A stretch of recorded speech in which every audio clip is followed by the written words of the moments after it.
Sledeči program je financiran strani prijateljev in sodelavcev misionarske skupine Joyce Meyer. Ko sledite Kristusu, si s tem pridobite veliko prednosti, ki jih drugi ne bodo dobili, vendar so tudi žrtve, ki jih bomo morali narediti, da bi v polnosti ugajali Bogu in mu sledili.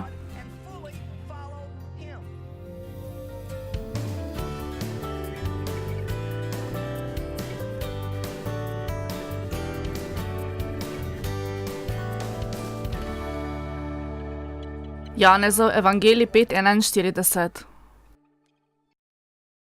Zelo mi je všeč to besedilo, poglejmo. Ne sprejemam slave od ljudi, ne hrepenim po človeških časteh in ne iščem umrljive slave.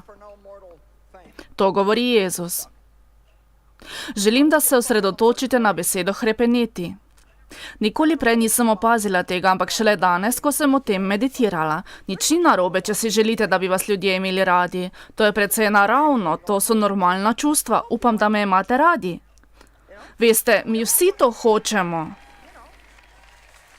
Upam, da vam bo všeč, kar bom danes povedala. Upam, da ne bom rekla nič takšnega, kar bi vas užalilo. Mi vsi hočemo, da nas imajo drugi radi, vendar pa jaz potem ne hrepenim. Vidite, ni nujno, da to imam. Bil je čas, ko sem potem hrepenela. Mogoče ste tudi vi takšni, da gledate naprej na ljudi in če ne dobite njihovega odobravanja, začnete spreminjati to, kar delate. Dajte no. Spremenili bi svojo frizuro, način oblačenja. Kaj pa mislite, koliko pridiga to, kar verjamejo, da jim je Bog postavil v srce? Skrbi jih, da bodo izgubili del svojih vernikov? Veliko preveč je tega. In mi žalimo Boga, da se iz strahu priklonimo pred človekom, kot pa da bi raje sledili Bogu. Amen. Nočem nikogar žaliti, vendar veste kaj? Jezus se je ves čas užalil ljudi. Pravzaprav se zdi, da je to bila njegova posebnost. Kot da bi to delal namenoma. Mislim, da je namenoma v prisotnosti mnogih farizejev ozdravil človeka v soboto, le da bi jih vznejevolil. Amen. Še vedno ugotavljam, kaj natančno je to, kar Bog hoče narediti z mano, vendar mislim, da sem precej drzna in samosvoja in takšna pač sem. Ukvarja se z mano, takšna kot sem. Tukaj sem. Veste kaj? Povem vam, Mislim, da ni nič bolj čudovitega zame, kakor ljudje, ki jih Bog uporabi. Privabiti nas smeh na usta, včasih ti pridejo tudi solze v oči. Ne dopustite, da vam človeški strah ukrade vašo usodo. Ne hrepenite po človeški časti. Rada imam svetopisemsko besedilo, kjer pravi, da Jezus ni skrbel za človeške časti. Ali vam ni všeč? To je nekaj takšnega, kot da bi se takoj na začetku oklenili ponižnosti. Hočem, da danes skupaj z mano premišljujete. Ali živite vsak dan tako, da bi ugajali Bogu? Vsak dan. Biti kristjan pomeni to, da živimo zanj. Živimo zanj. To ne pomeni, da imamo nalepko na avtu, verižico s križem okrog vratu in da smo član cerkvene skupnosti. To pomeni, da mu sledimo. Jezus je rekel, če bo kdo postal moj učenec, naj vzame svoj križ in hodi za menoj. Mogoče ta križ danes ni tako popularen, kot je bil včasih. Vendar veste kaj? Če izgubite 10 prijateljev, vam jih bo Bog povrnil 10.000 v nekem drugem času vašega življenja. Kološanom 1:10. Da bi hodili, živeli in se obnašali tako, kakor je vredno Gospoda. Da bi mu ugajali in bi imeli željo, da se mu prikupimo v vseh stvareh. Mi se lahko stavimo prav tu in napravimo kar nova 4 predavanja. Ali zares poskušamo ugajati Bogu v vseh svojih pogovorjih? Ali zares poskušamo ugajati Bogu v vseh skrivnostnih mislih našega življenja? Ali poskušamo ugajati Bogu na način, kako se oblačimo?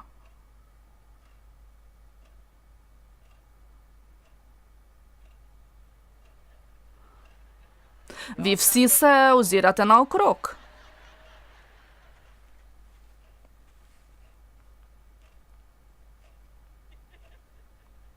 Kar pustimo nekaj trenutkov, da se stvar usede.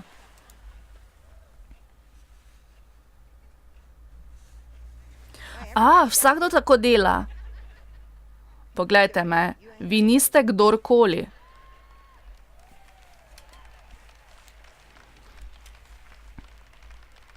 Ko sledite Kristusu, si pridobite veliko prednosti, ki jih nima vsak, vendar boste zato morali nekaj žrtvovati, da mu boste popolnoma ugajali, in mu sledili.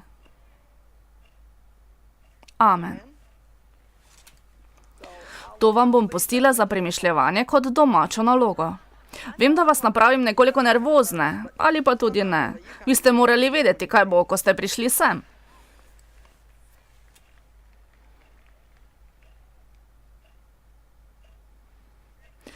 Da bi hodili, živeli in se obnašali tako, kot je vredno Gospoda, da bi mu ugajali in bi imeli željo, da se mu prikupimo v vseh stvarih.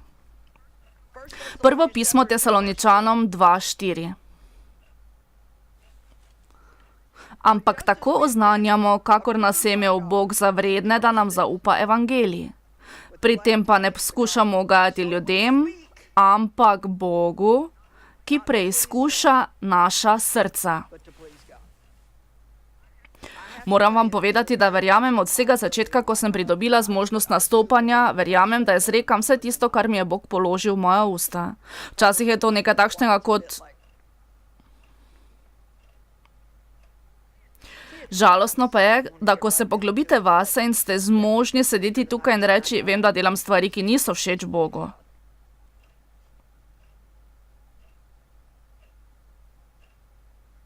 Ali niste zadovoljni, da ste prišli danes sem?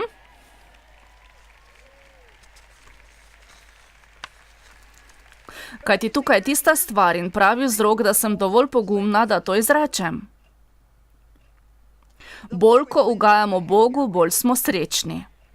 To je tako, da se mogoče morate odpovedati nekaj na mesenem področju, vendar dobite nekaj za duhovno področje svojega življenja. V to verjamem. Čim bolj visoko pridemo na duhovnem področju, je vedno več mesenega zadovoljstva, ki ga je potrebno križati. To gre postopoma, je proces, mi vedno delamo odločitve, naša pot se vedno bolj oži in oži, ni pomembno, iz katerega razloga vas je Bog poslal sem, ampak on poskuša zožiti vašo pot. Vendar ne bo nič vzel od nobenega izmed vas. Na vas je, da darujete tisto, za kar vas je prosil. Kje je moje veselje? Hočem več miru. Jaz vem, bila sem tam in sem vse to izkusila. Milijonkrat sem hodila okrog ene in iste gore. Strah, da me ne bodo sprejeli. Strah, da niste sprejeti od ljudi, je zelo težka stvar.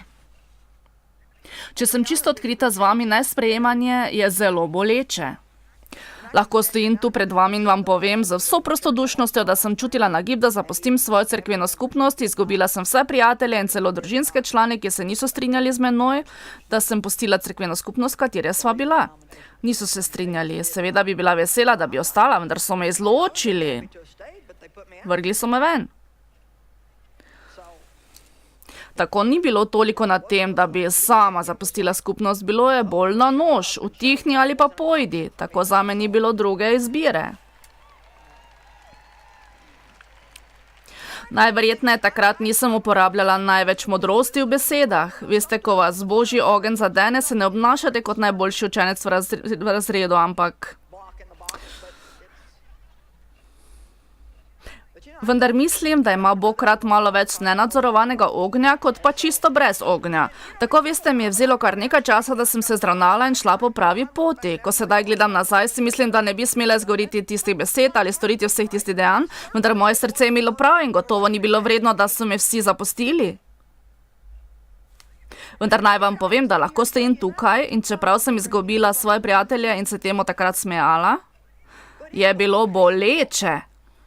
Mislim, bolelo me je do obisti. Odklonitev nekoga je zelo boleča. Če sem čisto odkrita, ko gledam sedaj nazaj, ne vem natančno, kako mi je to sploh uspelo, ker sem takrat zelo gledala na to, kaj bodo ljudje o meni mislili. To je bila samo Božja milost, da sem bila takrat zmožna tega. Spominjam se, da sem nekoč v kuhinji klečala na tleh in sem poslušala poučevanje o pravičnosti in opravičenju. Nikoli prej nisem slišala kaj podobnega. Pravična sem? Tega nisem nikoli slišala. Vse, kar sem slišala, je, da sem nemogoča, bedna, pokvarjena grešnica. Ali sem opravičena pred Bogom? Ali nisem kriva pred Bogom? Tako sem poslušala to poučevanje o opravičenju in nisem niti popolnoma razumela. Moja glava ni dojela. Poučevanje je bilo o drugem pismu Korinčanom 5:21. Njega, ki ni poznal greha, je za voljo nas storil za greh, da bi mi postali Božja pravičnost.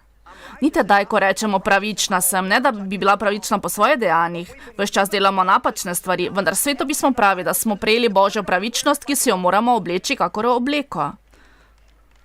Če si jo boste nadeli in jo nosili, se morate na to sklicevati in morate vedeti, kdo ste v Kristusu. V Kristusu obstaja opravičenje, ne zaradi nas, ampak v Kristusu, kakorkoli. Poslušala sem to poučevanje in nekaj se je zgodilo v meni, nekaj se je zganilo. Možgani niti niso razumeli, vendar v meni se je nekaj zgodilo. Tam so bila vsa tista izkustva, izgube in morala sem se odločiti. Pred mano je bila odločitev. Ne vem, če kdo izmed gledalcev po televiziji ali tukaj, vendar se zavedate, da Bog poskuša napraviti nekaj v vašem življenju. Mogoče čutite njegov klic.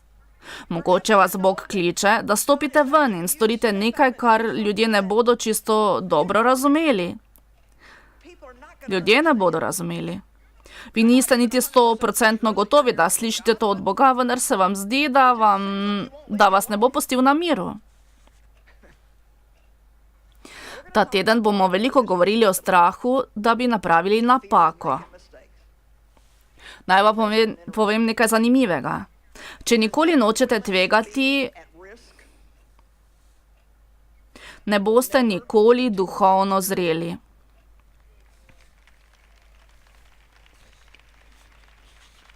Ko sem napravila to odločitev, sem se vedno čutila v nevarnosti in bila sem zelo ranljiva.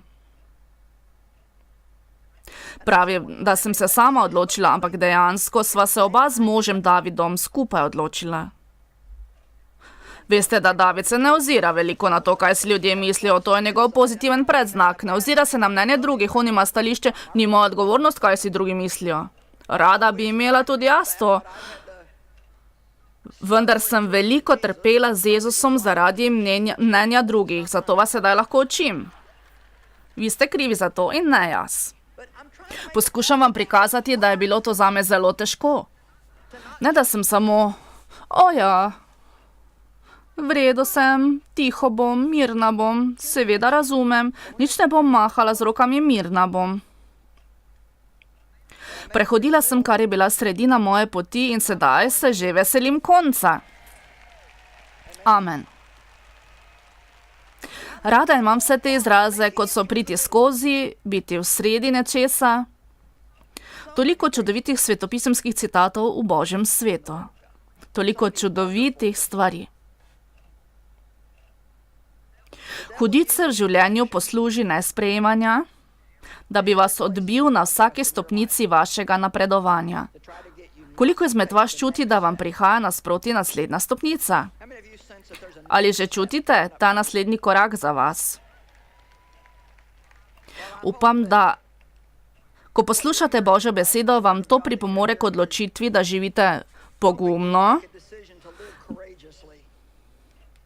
da greste naprej, stopite iz vsakdana in najdete pot ven. Ne predlagam vam, da napravite neumna, nespametna, prismojena dejanja. Če duhovno zreli ljudje pravijo, da mnogi narobe ravnajo, potem je bolje, da se nekoliko povlečete nazaj in molite nekoliko več. Vendar, če je samo skupina ljudi, ki tako in tako sploh ne sledi Bogu, mislim, morate pogledati, od kod izvira ta upor. Ne zagovarjam sicer, da bi morali biti vedno nasprotni in ne bi nikogar poslušali, vendar pa mislim, da ni nič slabšega, kot da bi živeli po načelih nekoga drugega in poskušali ugajati temu, kar nekdo drug hoče za vas in biti, kakor drugi hočejo za vas, radi bi bili kot ta ali oni ali tisti, kakor hitro boste izgubili samega sebe, vi niti ne boste vedeli, kdo bi morali biti.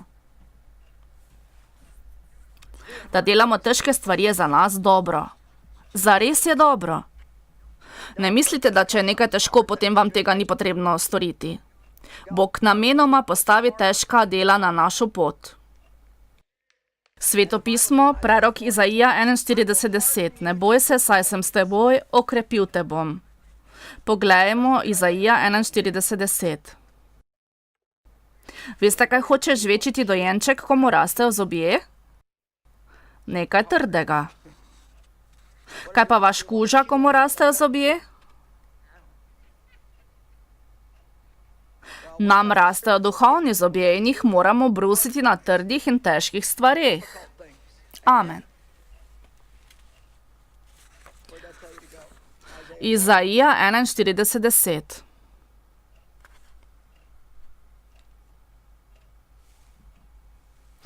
To je tako čudovito besedilo. Ne boj se, saj sem s teboj. Ničesar se ti ni treba bati. To je edino zagotovilo, da nas ni treba biti strah. On je z nami. Ni potrebno, da gledaš preplašeno in prestrašeno, kajti jaz sem tvoj Bog. Okrepil te bom in ti pomagal v težavah. Okrepil te bom in ti pomagal. Okrepil te bom in ti pomagal v težavah. Veste, kaj to pomeni? Stvari, ki so sedaj zares težke za vas, vas čez 5 let ne bodo več mučile.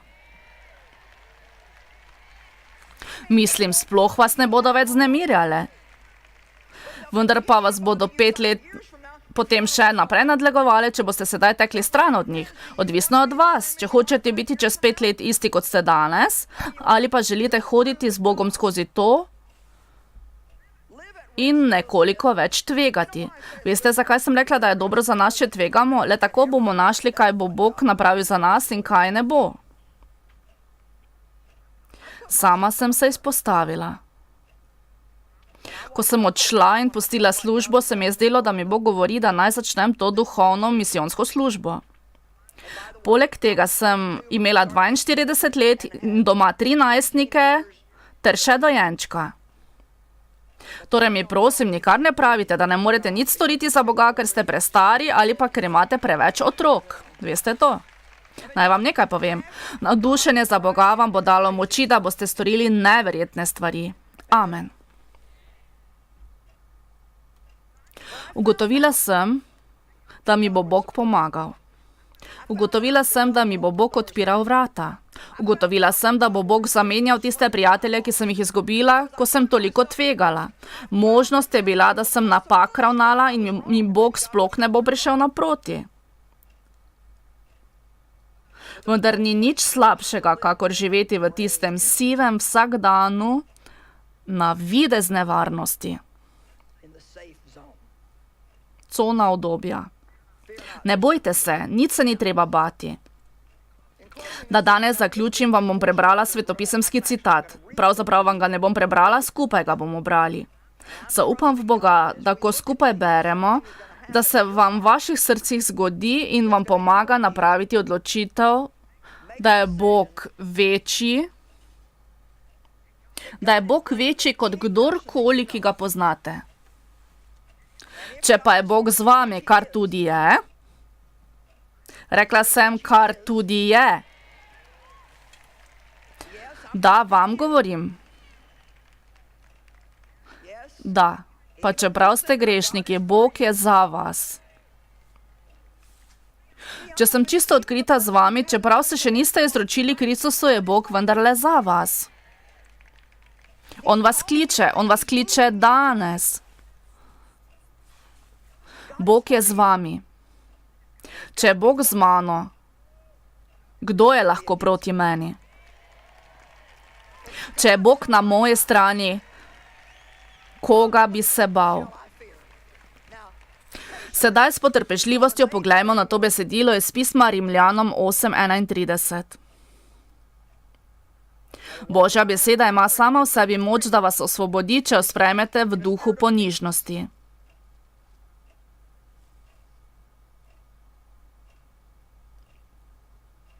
Kaj bomo rekli na vse to? Če je Bog z nami, kdo bo proti nam? Kdo bo naš sovražnik, če je Bog na naši strani?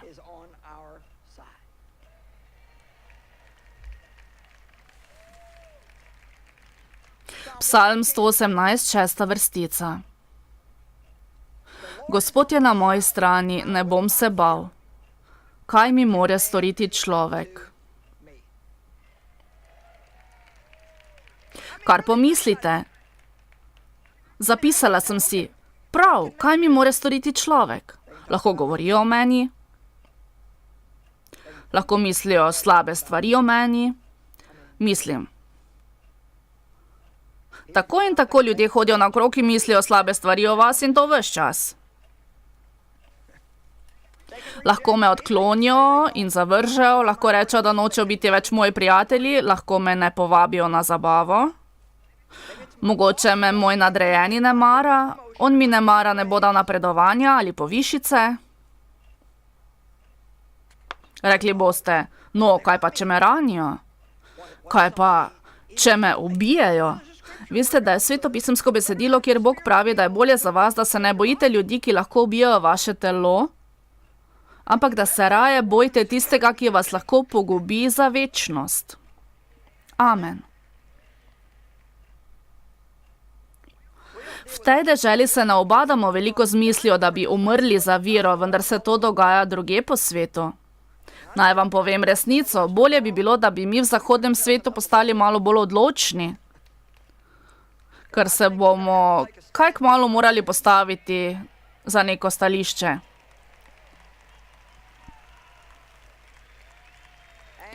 In mogoče bomo izgubili nekaj svoje bohotnosti, če se to zgodi.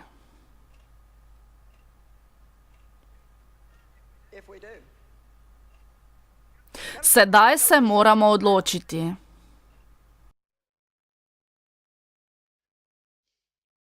Psalm 27:1. Gospod je moja luč in moja rešitev, koga bi se moral bati?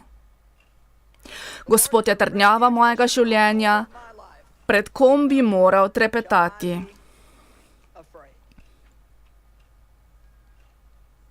Nisem vas še pripeljala do skrajnih mej, tukaj je zadnji citat. Hebrejcem 13, 6. vrstica. Zato smo lahko pogumni in z zaupanjem ter drznostjo govorimo: Gospod je moj pomočnik, ne bom ves iz sebe in ne bom se bal. Kaj mi more storiti človek? Amen. Dajte no, zahvalimo se Bogu. Aleluja. Hvala ti, Gospod, da si nas napolnil s pogumom. Amen. Molila bom za vas v Jezusovem imenu. Karkoli se morate soočiti v svojem življenju, boste našli moč in pogum, da boste tako storili o pravem času in na pravi način. Da začnete živeti Bogu posvečeno življenje in ne samo kakšno popačeno različico tega, da bi želeli zadovoljiti druge ljudi. To prosim v Jezusovem imenu. Amen. Predvajana oddaja je bila plačana s strani prijateljev in sodelavcev misionarske skupine Joyce Meyer.